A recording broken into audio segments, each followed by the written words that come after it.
대부분의 한국 사람들이 이 차이를 알지 못해서 영어를 익히기가 너무 어려워지는 것. Hi guys! 안녕하세요. 앨리스입니다. 여러분, phonics라고 혹시 들어보셨나요? 이 영상을 누르신 분들이라면 저놈의 phonics가 뭔지, phonics가 뭔지 한국어로 또박또박 적혀있는 글자를 많이 보셨을 텐데요. 3개월 완성, 6개월 완성. 영어를 익히려면 저 phonics라는 걸 떼야 되는구나. 저걸 익혀야 하는구나 정도로 알고 계시죠? 오늘 이 영상 끝까지 시청하시면 이 영어라는 언어의 본질을 조금 이해할 수 있을 테고요. 저 phonics라는 것을 한국인인 우리가 어떻게 활용해야 하는지, 어떻게 적용해서 영어를 익혀야 하는지까지 알려드릴 테니까요. 잘 따라오시면서 시청하셨으면 좋겠습니다. 영어라는 언어를 조금 즐겁게 실제로 조금 써먹어가면서 익혀가고 싶으신 분들은 앨리쌤 발음영어 채널 좋아요, 구독, 알림 설정 해두시고요. 영어라는 평생과제를 습관처럼 저와 함께 만들어 가셨으면 좋겠습니다. 이놈의 phonics, 이 아이가 대체 뭔지 여러분과 함께 살펴보도록 하겠습니다. 우선 여러분, 이 phonics를 이해하기 전에 영어라는 언어, 그리고 우리가 쓰는 한글이라는 언어의 가장 큰 차이를 조금 보셔야 하는데요. 우리가 사용하고 있는 이 모국어인 한글은요. 여기 화면에 띄어져 있는 글자들 한번 읽어보시겠어요? 딱! 백! 확! 헷! 말도 되지 않는, 실제로는 우리가 사용하지 않는 글자이지만 제가 저렇게 마음대로 글자를 조합했을 때 여러분은 저 글자를 보이는 그대로 소리 낼 수 있습니다. 맞나요? 이번엔 영어 단어를 몇 개 띄워드릴 텐데요. 한번 읽어봐 주세요. B-U-R-Y-K-N-I-G-H-T. 좋습니다. 저 단어 어떻게 읽으셨나요? bury, bury. 밑에 단어는요? 저 단어를 이미 알고 계신 분들은 바로 읽으셨을 테고요. 처음 보시는 분들은 천천히 저 글자대로 소리를 읽고 계시진 않나요? 원어민의 소리로 저 단어들을 들려드릴게요. berry, berry, night, night, 들리셨나요? 첫 번째, B-U-R-Y. 저 단어 어떻게 들리셨나요? berry, berry, berry. 알파벳 U를 보고 여러분은 에라는 소리를 넣어야겠구나 라는 생각 드셨나요? 밑에 있는 단어는요. night, night, night. 어라? 기사라는 뜻입니다. 말을 타고 있는 그 기사요. 기사라는 단어를 나타낼 때 night 이라는 소리를 내고요. 저 앞에 있는 저 K는 소리를 찾아볼 수가 없네요. 사실은 저 K가 없을 때도 night이라고 있는 걸 우리는 알고 있죠. 왜 그런 걸까요? 저 글자는 트 그렇게 읽는 게 아니라 왜 night이라고 읽는 걸까요? 여기에서 영어와 한국어의 굉장히 큰 차이점이 등장하죠. 여러분, 사실은 이 phonics라고 하면요. 모국어가 영어인 사람들을 위해서 만들어진 읽기 방법입니다. 다시요. 이 phonics라는 읽기 방법은요. 영어가 모국어인 응애응애 태어나서부터 영어만 듣고 자란 사람들이 영어를 읽는 방법을 익히기 위해서 익혀가는 방법이라고요. 이해가 되셨나요? 한글은 기역은 그, 니은은 느, 아는 아처럼 그 글자마다 각각이 가진 고유한 소리가 있죠. 그러다 보니 아무렇게나 글자를 쓴다고 해도 그 각각의 고유한 소리를 읽어주기만 하면 되기 때문에 딱히 규칙이라는 게 필요가 없죠. 하지만 영어는요. 글자와 소리가 일치하지가 않아요. 발음영어 채널을 계속 따라오신 분들은 알겠지만 영어는 알파벳 26개로 44개의 소리를 만들어야 하는 굉장히 특이한 언어이죠. 26개, 이 모자란 글자로 44개를 만들려다 보니 자기가 가지고 있는 26개의 글자를 이리저리 섞어서 다른 소리를 만들어낸다는 뜻인데요. 아까 봤던 기사, night 한번 가져와 볼까요? 저기서 볼 수 있듯이 K와 N이 만나서 이라는 소리를 만들어내고요. I와 GH가 만나 있을 땐 저 GH 소리는 나지가 않고 I라고 읽는다. 글자 그대로 소리 나지 않는다. 이해가 되셨나요? 그렇다 보니 응애 태어났을 때부터 영어만 듣고 영어만 쓰고 영어 환경에만 노출되어 있던 영어가 모국어인 사람들조차 태어나서 처음 보는 글자는 자기들 마음대로 읽을 수가 없습니다. 여기서 영어와 한국어에 굉장히 큰 차이점이 생기죠. 한국어는 글자 그대로 소리가 난다. 영어는 글자 그대로 소리 나지 않는다. 대부분의 한국 사람들이 이 차이를 알지 못해서 영어를 익히기가 너무 어려워지는 거죠. 처음부터 영어는 글자와 소리가 일치하지 않기 때문에 영어를 익히려면 영어의 소리를 익혀야 한다라는 걸 누군가가 알려줬다면, 우리 교육 체계에 그게 들어와 있다면 우리는 훨씬 더 편하게 영어를 했을지도 모르겠습니다. 선생님, 대체 그럼 이 phonics라는 건 어떻게 관련이 있는 건가요? 라는 의문이 드시죠? 제가 아까 뭐라고 말씀드렸죠? phonics는 영어가 모국어인 사람들이 글자를 읽어내기 위해서 배우는 방법이라고 말씀드렸어요. 글자대로 소리 나지 않는 이 영어를 읽는 방법을 배운다고요? 이 영어라는 언어가 글자는 작고 소리는 많다 보니 글자를 여러 개 조합해서 새로운 소리를 만들어내는 데 쓴다고 말씀드렸죠. 여기에서 phonics가 등장합니다. 영어 글자를 조합한다고 말씀드렸죠. 대표적인 예시 하나 보여드릴까요? T랑 H, 각각은 T. 각각의 소리를 가진 글자인데요. 이 아이 두 개를 합치면 어라? TH가 만나면 어떤 소리가 나는지 잘 알고 계시죠?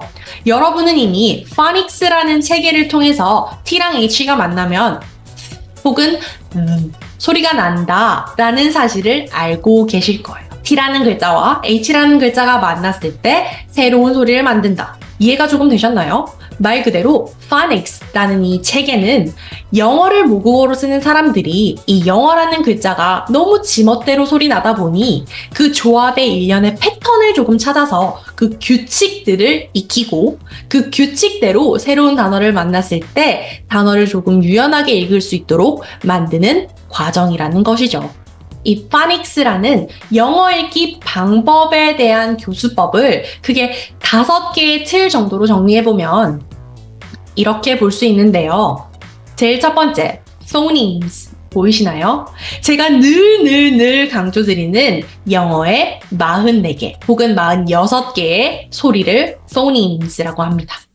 소리의 가장 작은 단위이고요. 영어라는 언어는 44개의 소리를 가지고 있기 때문에 There are 44 phonemes in English 라고 표현을 하는 거죠. 이해가 되셨나요? 이 phonemes라는 기본 소리를 익히고 나면 graphem이라고 해서 글자 두 개가 조합이 되었을 때 어떤 소리를 내더라, 꼭 발음 기호가 아니어도 알파벳 철자의 조합으로 우리가 소리를 예측할 수 있는 graphem이라는 걸 익히게 됩니다. TH가 만나면 소리가 나더라. S와 H가 만나면 소리가 나더라. 알파벳 O와 O가 같이 있으면 우 혹은 소리가 나더라. 처럼요. 알파벳 조합을 보고 소리를 게스할 수 있는 graphem이라는 단계가 포함됩니다.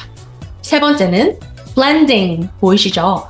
blend 말 그대로 섞는다 라는 느낌인데요. 제가 항상 호흡 위에 소리를 얹어주세요 라고 말씀을 드리잖아요. 예를 들어 bad 라는 단어를 읽어야 한다면 b 라는 소리, a 라는 소리, d 라는 소리가 호흡 위에 blend, blend. 지금 b와 에가 만나죠. blend가 되죠. add 소리가 또 만나면서 섞이죠. 호흡 위에 소리가 섞여 나는 그 자체를 blending이라고 합니다. 말 그대로 각각의 음소, 각각의 소리를 호흡 위에 얹으면서 그 소리가 섞일 수 있도록 한다는 뜻이죠. 또 한 가지, 소리를 섞을 수 있도록 한다는 뜻이죠. 이것과 정반대되는 컨셉으로 segmenting이라는 것도 포함되는데요. 말 그대로 segment라고 하면 분절 단위, 뭔가를 나눈다는 의미 알고 계시죠? 우리가 소리를 섞는 것만 할 수 있어야 되는 것이 아니라 모르는 단어를 마주했을 때 얘를 어떻게 음절 단위로 끊는가, 어떻게 segmenting 하는가 라는 걸 보는 것도 이 phonics, 영어 읽기 방법에 포함이 됩니다. 마지막으로 볼 수 있는 게 word recognition이라고 해서 말 그대로 통문자로 이렇게 생긴 글자는 이렇게 읽는 거야 라는 것도 phonics의 일부입니다. 이해가 되고 계신가요? 아하, 이 phonics라는 건 영어를 모국어로 쓰는 사람들이 자기네 말은 글자 그대로 소리가 나지 않다 보니 그걸 모조리 다 외울 수는 없을 테고요. 그 중에도 일련의 법칙들을 만들어내고 비교적 영어를 쉽게 읽고 쓸 수 있도록 일련의 규칙들을 정리해 놓은 것, 그리고 그 소리들을 어떻게 합치고 쪼개는 것까지 이해하는 그 모든 과정을 phonics라고 할 수 있습니다. 이해가 되셨나요? 캐나다, 미국, 북미에서는 4살, 5살, 프리스쿨 혹은 kindergarten, 유치원을 가는 친구들부터 서서히 소리라는 게 이런 게 있다라는 걸 알려주면서 phonics의 과정을 시작합니다. 그리고 그 과정은 초등학교 6학년까지 지속됩니다. 그만큼 영어라는 언어가 가진 규칙이라든지 패턴이라는 것은 장기간에 꾸준히 익혀나가야 된다는 뜻인데요. 영어가 외국어인 우리는 phonics를 어떻게 익히고 있나요? 언뜻 광고만 보더라도 3개월 완성, 6개월 완성, phonics 1년 과정. 어라? 영어를 늘 듣고 늘 뱉으면서 살았던 우리가 아닌데 구구단을 달달 외워서 나 이제 다 알아 라고 하는 것처럼 적용할 수 있는 문제일까요? 아니겠죠. 영어라는 언어를 늘 사용하는 사람들조차 그 규칙이나 패턴들을 익히는데 그렇게 많은 시간이 든다는 걸 보면 우리가 영어라는 언어를 바라보는 시선 자체를 조금 바꿔야 하는 게 아닐까라는 생각이 듭니다. 제가 늘 드리는 말씀이 있죠. 영어는 언어입니다. 언어라는 것은, 이 말이라는 것은 나의 감정, 나의 생각을 바깥으로 뽑아내주는, 바깥으로 전달해주는 수단일 뿐인 거죠. 내가 하고자 하는 말이 있는데 그 말을 영어로 전달할 것이냐, 내가 하고자 하는 말이 있는데 그 말을 한국어로 전할 것이냐 하느냐의 차이일 텐데요.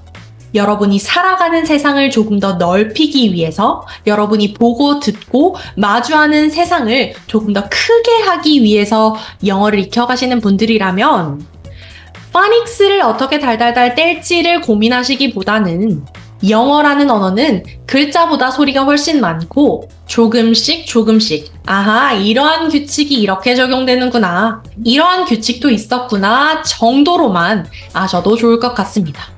물론 하시면 좋습니다. 새로운 영어 단어를 마주했을 때 그 단어의 패턴을 내가 조금이라도 읽어낼 수 있다면 너무나 유리하겠죠.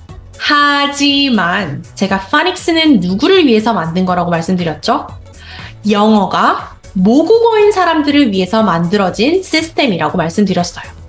늘 영어를 듣고 영어에는 이런 소리가 있다는 걸 직관적으로 막 알고 있는 원어민들이 사용하는 방식이기 때문에 여러분이 이 phonics라는 걸 조금 해보고 싶다, 내가 좀 이걸 제대로 해봐야겠다라는 생각이 드신다면 충분한 영어 노출이 먼저입니다. 영어 듣기도 충분히 하시고요. 좋아하는 만화, 드라마가 있다면 충분히 많이 듣고 보신 다음 내가 어느 정도 더듬더듬 따라할 수 있다, 영어 소리를 내가 조금 안다 라는 정도가 되신다면 영어의 소리를 한번 정리해 보시고요. 영어의 소리, 이 음소만 조금 정리가 되더라도 이 규칙을 외운다는 게 의미가 없을 정도로 영어가 편하고 쉽게 느껴지실 거예요. 이 phonics라는 아이가 여러분에게 조금 더 이해가 되셨길 바랍니다.